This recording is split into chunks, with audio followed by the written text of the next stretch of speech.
Já, komið sæl aftur, við erum búin að fá góða gesti hérna, ég setti til okkar, þau voru þingmenn fyrir ekkert svo löngu, Valgerður Sverrisdóttir, Vilhjálmur Egilsson, langt síðan þið hittust síðast? Allt og langt. Já. Það ekki?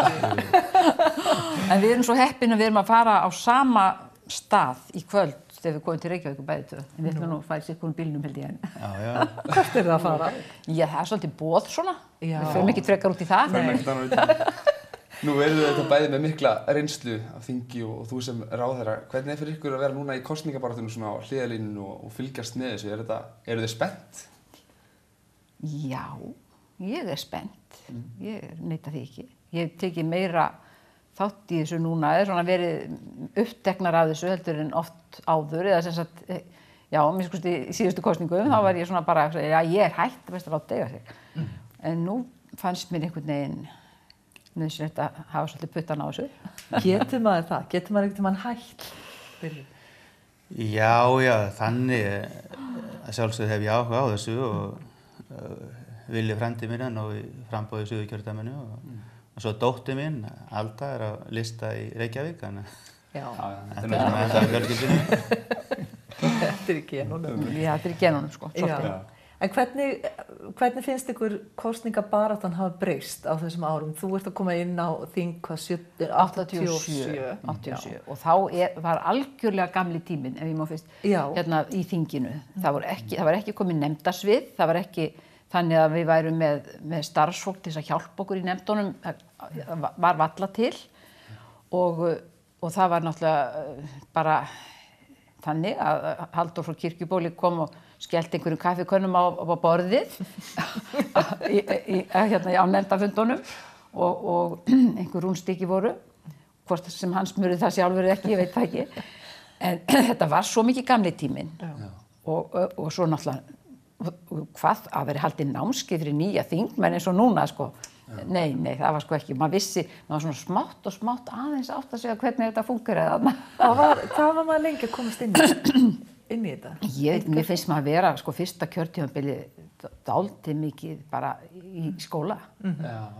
En það kannski má ekki segja þetta núna sko, því að nú svo fínt að vera með nýtt fólk. Já, ég ætla að segja það kannski. Aðeins öðru sem nú alltaf að tala um fólk bara að sitja eitt kjörtímabil eða 2 kjörtímabil og fara svo til.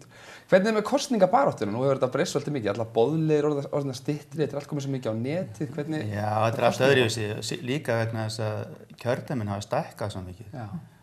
Og þegar ég var í framboði Norðurlandi vestra þetta voru, svona oftast sagði ég þetta voru 3 hringir. Sko. Fyrst fór maður góðan hring svona í janúar eða áramótin og janúar, svona áður en þingið byrjaði.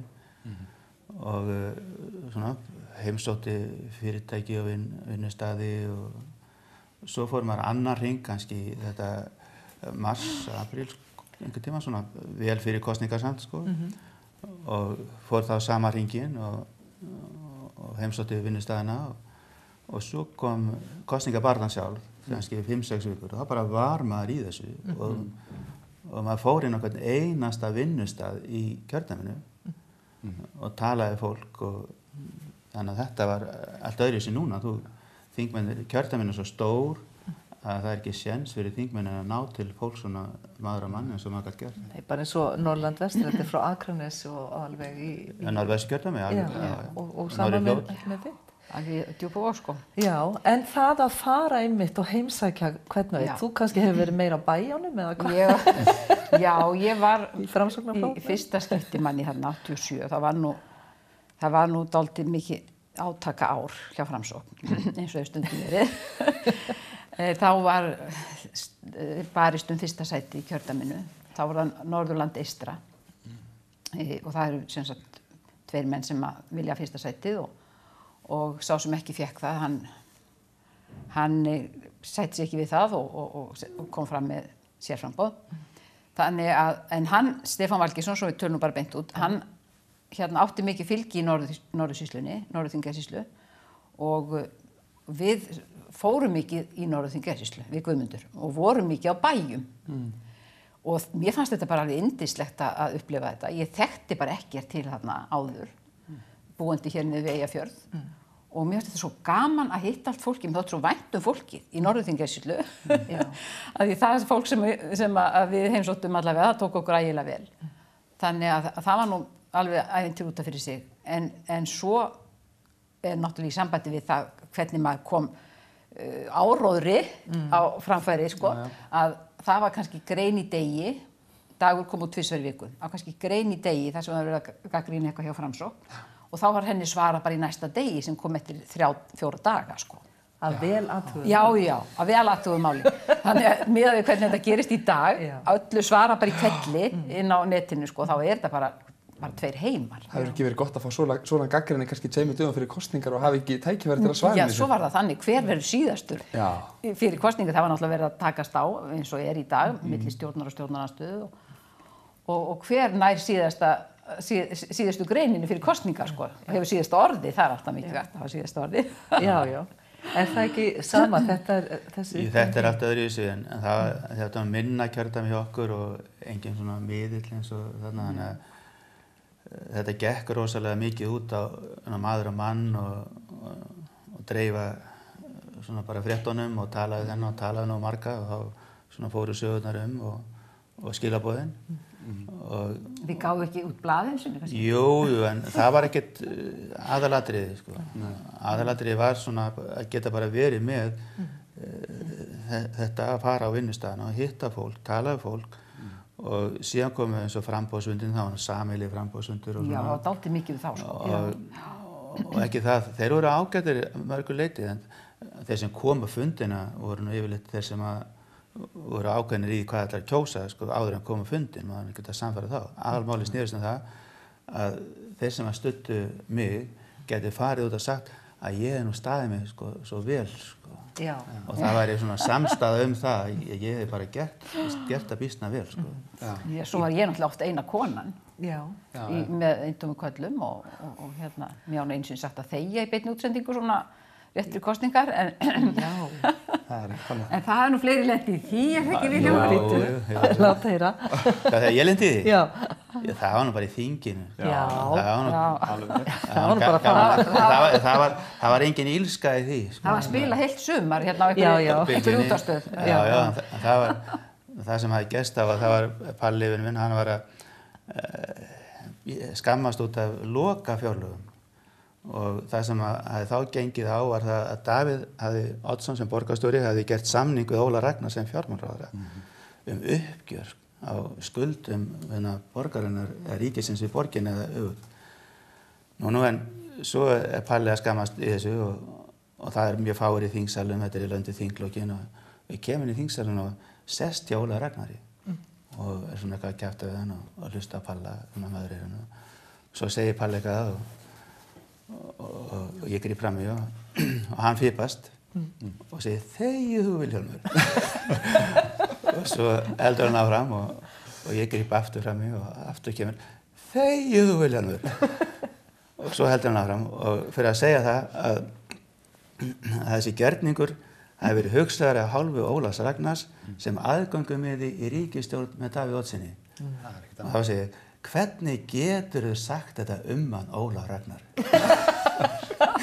Og þá kom hjá hann þegið þú Vilhjálmur en það var aldrei slegið í bjöllu og svo bara nei, engin ílska svo ég var náttúrulega stríðunum og hann bara svaraði þessu og svo bara hlófum við þessu eftir og skemmtum okkur mikið en þetta var eins og að spila á Bylgjunni allt sumarið en það hefur verið mjög gott efni gott útvarpsefni sem kannski aðeins að lokum og öðru þessi kosningabarátta verið mjög svona stutt og hröð hvað finnst ykkur svona hafa einkennt kosningabaráttuna?